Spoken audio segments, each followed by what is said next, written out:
bisnis kapitalisme. Saat ini, banyak penelitian komparatif yang telah berusaha untuk membandingkan sistem bisnis nasional yang mempengaruhi bisnis, tenaga kerjaan, dan pekerjaan. Salah satu karya yang paling menonjol adalah karya Varietas Kapitalisme milik Hall dan Soskies.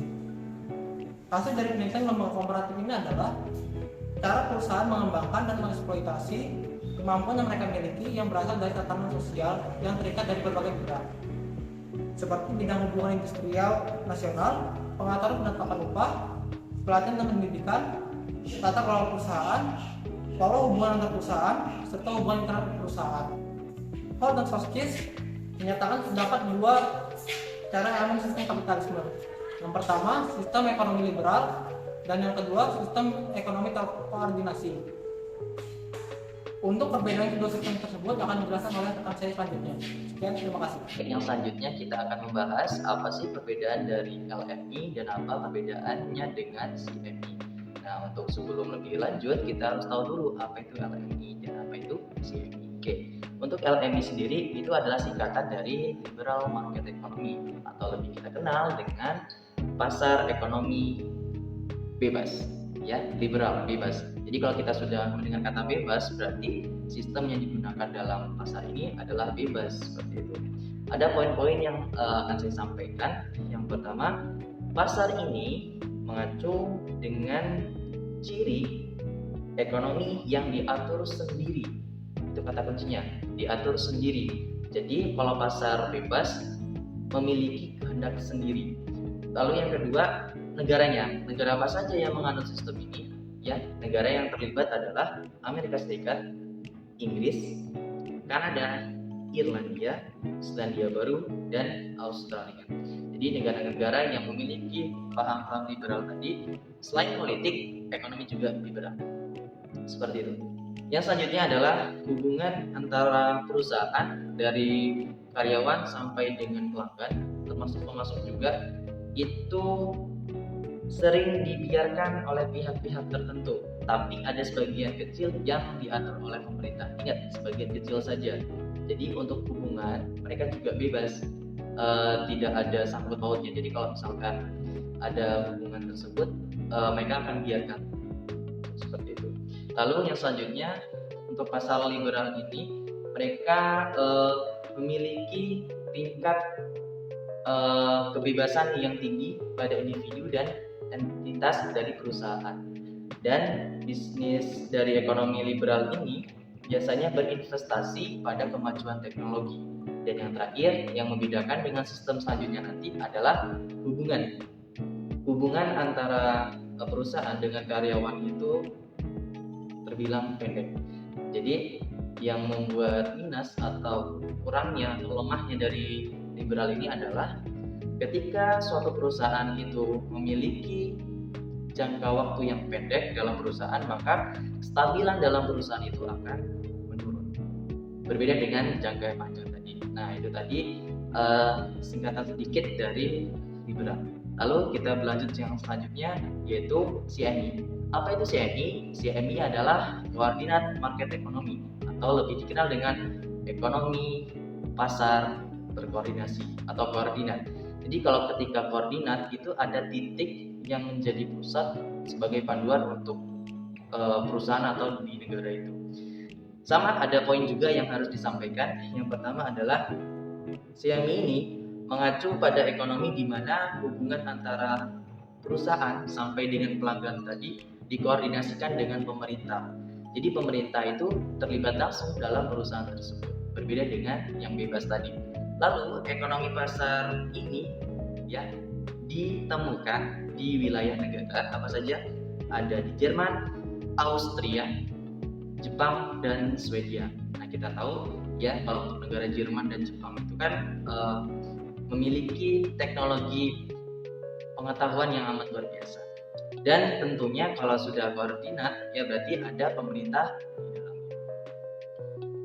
Lalu untuk ekonomi pasar yang terkoordinasi mendukung inovasi inkremental, pertahan-tahan atau bertahap, pelan-pelan, yang mengarah pada spesialisasi.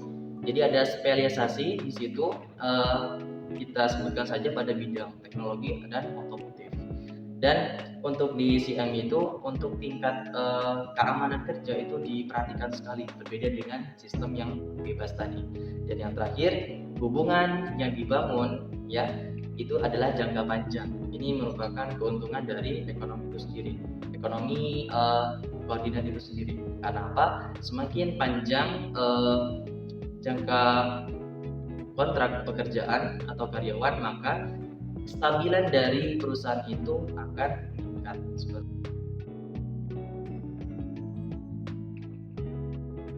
Pengelompokan geografis negara.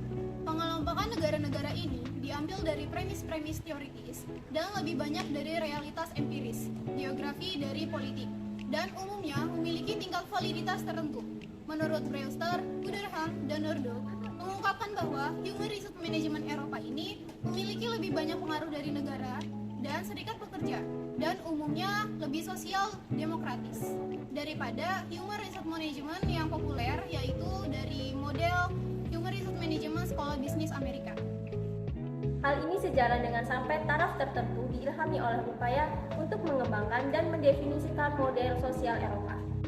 Dalam pengelompokan geografis negara terdapat variasi kapitalisme Mediterania. Yang pertama, sistem keuangan. Karena setiap negara memiliki ketetapan juga kebijakan terkait keuangan masing-masing negara. Lalu yang kedua, hubungan antar perusahaan. Setiap negara sudah menetapkan kebijakan juga peraturan terkait kinerja antar industri ataupun perusahaan.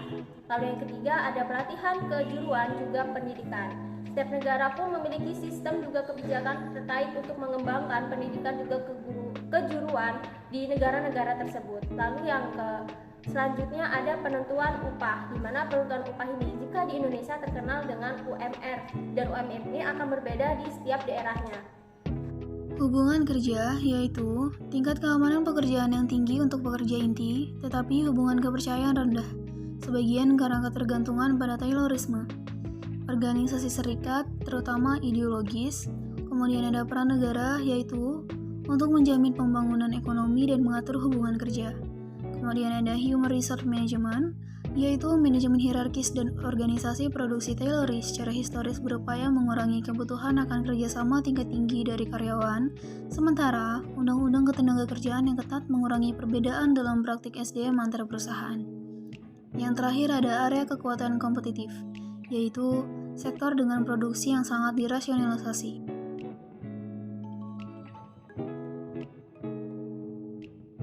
Baik, materi yang selanjutnya adalah mengenai negosiasi kebijakan kolaborasi dan kontestasi di perusahaan multinasional. Negosiasi yang biasanya kita temui adalah hubungan antara kinerja dengan upah, di mana ketika ada kinerja yang memuaskan maka ada upah yang setara dengan hal itu. Namun ternyata hal ini merupakan gagasan hubungan tidak setara.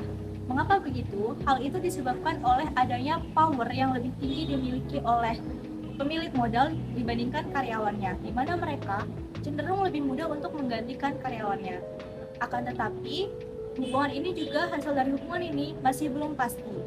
Hal itu dikarenakan pemilik modal belum tentu mendapatkan kinerja yang memuaskan, akan selalu memuaskan dari karyawannya. Oleh karena itu, manajemen sumber daya manusia selalu memerlukan tingkat kontrol karyawan.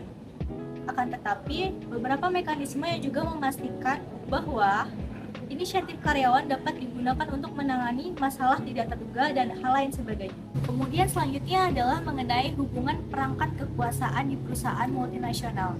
Perusahaan multinasional memiliki hubungan perangkat kekuasaan yang sangat kompleks. Oleh karena itu, perusahaan multinasional selalu berusaha mencerminkan asumsi dan praktik mereka manajerial domestiknya sangat bervariasi di luar negeri. Seperti biasanya, kebijakan SDM mereka di anak perusahaan luar negeri itu dibentuk sampai tahap tertentu mengikuti sistem bisnis negara tuan rumah. Namun tentunya hal ini bisa berubah dikarenakan adanya negosiasi. Kebijakan ini bisa dibentuk karena adanya interpretasi yang sedang berlangsung, yang disebabkan oleh serangkaian faktor dari berbagai tingkat organisasi, di mana mereka memiliki gagasan tersendiri mengenai manajemen yang tepat. Tentunya hal ini merupakan reaksi dari latar sosial mereka yang berbeda. Nah, selanjutnya saya akan menjelaskan tentang MNC sebagai sistem ketenagakerjaan. Sebelum itu, teman-teman harus tahu dulu nih, MNC itu apa sih? MNC itu adalah Multinational Corporation. Nah, MNC sebagai sistem ketenagakerjaan ini merupakan satu panduan atau pedoman yang digunakan oleh suatu perusahaan dalam menjalankan kegiatan kepegawaiannya. Nah, sistem kerja yang dipedomani oleh suatu perusahaan ini dilakukan untuk mengelola sumber daya manusianya. Lalu, apakah semua perusahaan menggunakan sistem ini? Tentu saja tidak. Kenapa? Karena hanya perusahaan multinasional saja yang menggunakan sistem ini.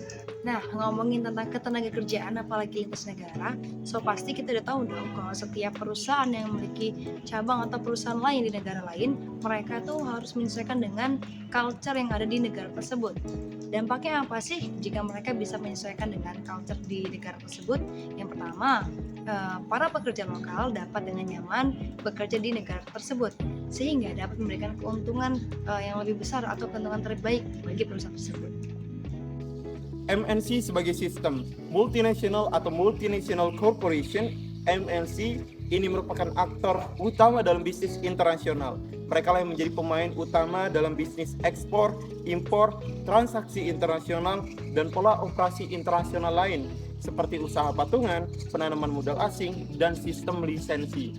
Nah, perusahaan multinasional yang lebih tersentralisasi dengan sengaja berusaha untuk mengglobalisasikan manajer melalui program inpatriasi dan bentuk mobilitas internasional manajer lainnya tentang berbagai identitas dan strategi individu ekspatriat. Program yang lebih umum dari manajemen internasional, budaya perusahaan juga berusaha mengubah rasionalitas dengan cara menekankan pentingnya kontrol normatif, khususnya sehubungan dengan bentuk perusahaan internasional mereka yang paling maju, yaitu transnasional. Tak satu pun dari kebijakan ini akan sepenuhnya menghapus rasionalitas negara tuan rumah. Dalam beberapa kasus, transfer ide ke atas berjalan lebih jauh dari ini.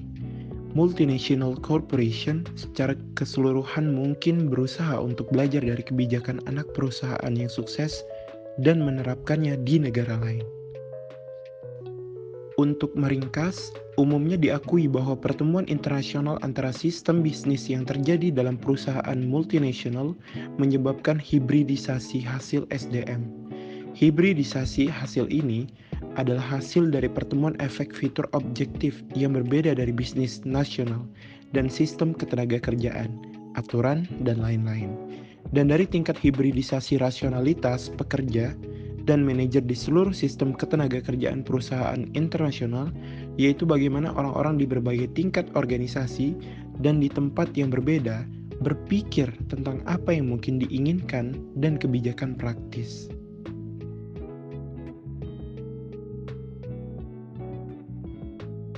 Efek pengelolaan kepemilikan dan negara asal. Varietas literatur kapitalisme pada dasarnya menjelaskan mengenai perbedaan nasional ke dalam dua dimensi. Dimensi yang pertama yaitu mengenai institusi nasional dan juga asumsi budaya secara historis yang mampu mempengaruhi pilihan bagi para manajer. Seperti yang telah kita pelajari mengenai MNC, ketika kita melihat MNC, kita akan berpikir mengenai bagaimana berbagai efek tersebut dapat menimbulkan sesuatu yang lebih rumit, di mana para pelaku dengan sistem nasional yang berbeda, aturan-aturan yang berbeda pula, dan juga asumsi yang berbeda, mereka bertemu. Lalu, dimensi yang kedua yaitu mengenai pembiayaan korporasi. Kita dapat melihat dari negara Jerman dan juga negara Amerika Serikat. Di negara Jerman, perusahaan itu cenderung memilih untuk mendapatkan pembiayaan dari pinjaman dalam jangka waktu yang lama dengan sistem ekuitas. Sementara di negara Amerika Serikat, pasar saham liquid itu dianggap jauh lebih penting di negara tersebut. Nah, perbedaan-perbedaan tersebut itu muncul karena adanya perbedaan pola atau proses pembentukan suatu negara dan juga pola atau proses industrialisasi di negara tersebut. Nah, seperti yang telah dijelaskan tadi, dengan kata lain bahwa mereka yang memiliki atau menyediakan pembiayaan cenderung lebih memilih untuk mendapatkan hasil dalam jangka waktu yang panjang atau lama daripada dalam jangka waktu yang pendek. Baiklah, selanjutnya, sehubungan dengan dimensi kedua ini, globalisasi dalam 30 tahun terakhir ini, khususnya finansialisasi global, berarti kita harus mengkualifikasikan oposisi mendasar dalam berbagai hal penting. Dalam periode deregulasi keuangan ini, para pemilik perusahaan seperti pemegang saham institusional seperti dana pensiun, mereka mampu meningkatkan kekuasaan mereka terhadap para manajernya. Banyak perlindungan yang diperoleh pekerja terhadap jangka pendek manajerial di era pasca perang. Salah satunya yaitu melalui serikat kerja. Perubahan ini berdampak langsung terhadap SDM-nya. Misalnya, perusahaan multinasional Amerika Serikat dengan tantangan untuk membangun struktur karir pengembangan dan pelembagaan bentuk manajemen kinerja yang semakin keras. Perubahan ini tidak hanya mempengaruhi perusahaan multinasional yang berbasis liberal saja, tetapi contoh jangka panjangnya yaitu perusahaan Amerika bisa saja menjadi ketergantungan finansial terhadap kekayaan negara-negara Cina dan Timur Tengah. Kesimpulan dari materi-materi pada bab ini yaitu membahas tentang sistem ketenagakerjaan nasional dan sistem ketenagakerjaan internasional, yang mana ternyata memiliki pengimplementasian yang berbeda-beda di setiap negara. Namun baik nasional maupun internasional ini memiliki tujuan utama yang sama, yaitu mengelola, mengatur, dan memperdayakan sumber daya manusia ini sebaik mungkin. Dan tidak hanya itu, pada bab ini juga mengkaji dua model sistem perekonomian yang umum digunakan. Yang pertama ada model jangka panjang, yaitu dengan pasar yang terintegrasi oleh pemerintah yang dianut oleh negara Jerman, Jepang, dan beberapa negara di benua Eropa. Kemudian yang kedua ada model ekonomi pasar liberal, yang artinya perekonomian ini diberikan kepada pasar yang dianut oleh beberapa negara, salah satunya Inggris. Pada fenomena ini atau pada era ini, perusahaan multinasional yang memiliki tantangan yang besar karena mereka harus memadupadankan antara sistem ketenagakerjaan nasional maupun sistem ketenagakerjaan internasional. Namun ternyata mereka juga percaya bahwa tidak hanya pada tatanannya atau aturannya saja, tetapi bagaimana pemilik, manajer, dan pekerja ini mendapatkan keuntungan yang sama, baik bekerja dalam nasional maupun bekerja dalam internasional.